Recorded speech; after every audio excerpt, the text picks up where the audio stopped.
obat, maka lakukan konsultasi dan minta resep dokter apabila memang diperlukan pengobatan lainnya. Siapkan oximeter.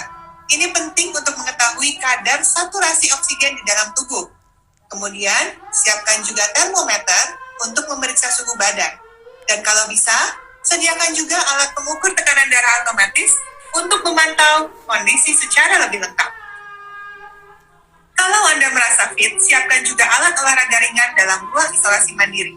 Dan pastikan ada alat komunikasi seperti telepon genggam yang selalu siap pakai. Ini penting, karena selama 10 hari atau sesuai anjuran dokter yang mengawasi, Anda tidak boleh melakukan kontak erat atau bertemu langsung dengan siapapun, termasuk anggota keluarga. Dan masa selesai isolasi diputuskan oleh dokter yang mengawasi, bukan keputusan pribadi. Jadwalkan konsultasi dengan dokter selama masa isoman. Dokter bisa merujuk ke rumah sakit apabila timbul gejala yang termasuk gejala sedang atau berat. Ini adalah hal terakhir yang kita inginkan. Insya Allah, setelah masa periode infeksi virus selesai, kondisi tubuh akan semakin membaik.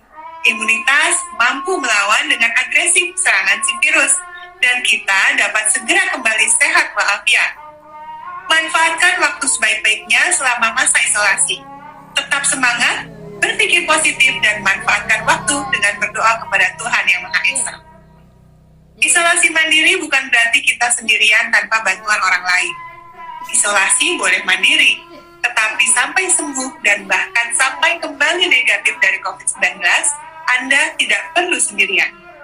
Dukungan dari anggota keluarga, lingkungan, tempat tinggal, dan para nakes yang merawat secara virtual akan membantu kita sembuh dan pulih kembali.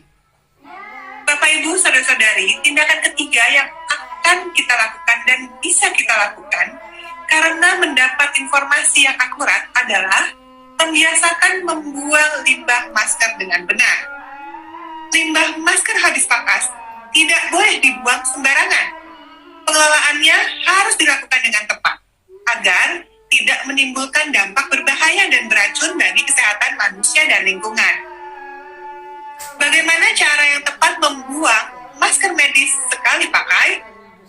Masker yang sudah selesai dikumpulkan di satu tempat.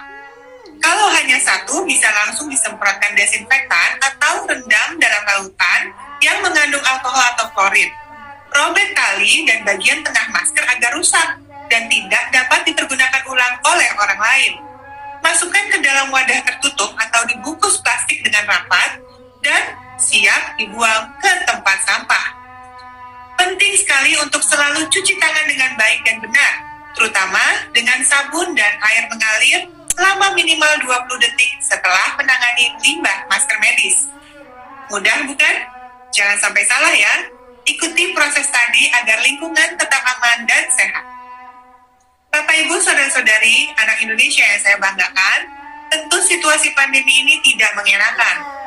PPKM darurat bahkan lebih memperketat peraturan saat kita beraktivitas di luar. Maka, tetaplah tinggal di rumah. Terapkan protokol kesehatan ketat. Kalau memang Anda terpaksa untuk pergi keluar rumah. Dan pastikan segera ikut serta program vaksinasi COVID-19. Daftar dan antar para lansia yang perlu dibantu. Dan temani jadi saksi bersejarah hidup mereka. Ketahuilah bahwa dengan suksesnya program vaksinasi COVID-19 yang merata di antara masyarakat Indonesia, akan membuka kembali peluang berjumpa dengan orang tua, anak, dan cucu, serta orang-orang tersayang lainnya. Seperti yang akan kita saksikan melalui video berikut ini. Lindungi diri, lindungi negeri. Selamat sore, salam sehat dari saya, sampai jumpa.